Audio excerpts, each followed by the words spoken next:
We were talking about foolish behavior last week, and this feels like it felt like a really good segue into this week.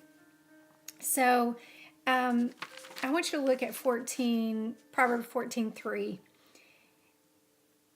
This is for all of us that are concerned about people operating in foolish behavior in our life and what we need to do about it. Do we need to respond? Do we need to defend ourselves? Do we need to get even?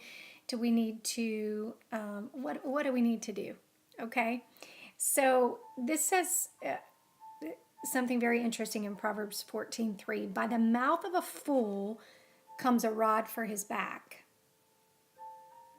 Okay. It doesn't say from the mouth of the wise comes a rod for the fool's back. It's by his own mouth. But the lips of the wise will preserve them. So we get a choice in how we respond. We get to choose the kind of people we want to be, even when we're dealing with someone who operates in foolish behavior. Then look over at 18, verses 6 through 8. It says, a fool's lips walk into a fight, and his mouth invites a beating. Haven't you seen that happen? I mean, we've seen it on TV, but I don't know about you, but I've seen people who operate in foolish behavior end up getting themselves in a pickle because of the things that come out of their mouth. A fool's mouth is his ruin, and his lips are a snare to his soul. The words of a whisperer are like delicious morsels. They go down into the inner parts of the body. So a fool who's ranting and raving and going on and on, his lips are a snare to his own soul.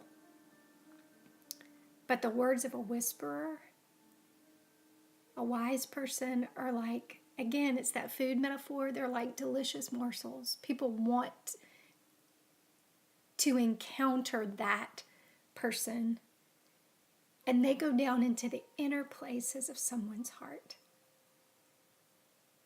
They bring healing. They bring life. I have an old saying that I've said for a really long time. Crazy always reveals itself.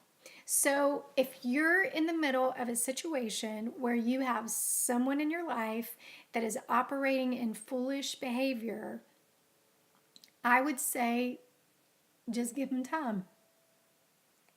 You don't have to defend yourself. You don't have to go and tell everybody that what they're saying is not true. What I've learned is that they reveal their own selves. Give a person time enough and long enough who likes to talk, and a fool will snare even his own soul. And all those things that you were worried about, how people thought about you, how you had been misrepresented, it ends up revealing itself. God will defend you. He says he'll make the justice of our cause shine like the noonday sun. And the fool, like crazy people always do, crazy always reveals itself.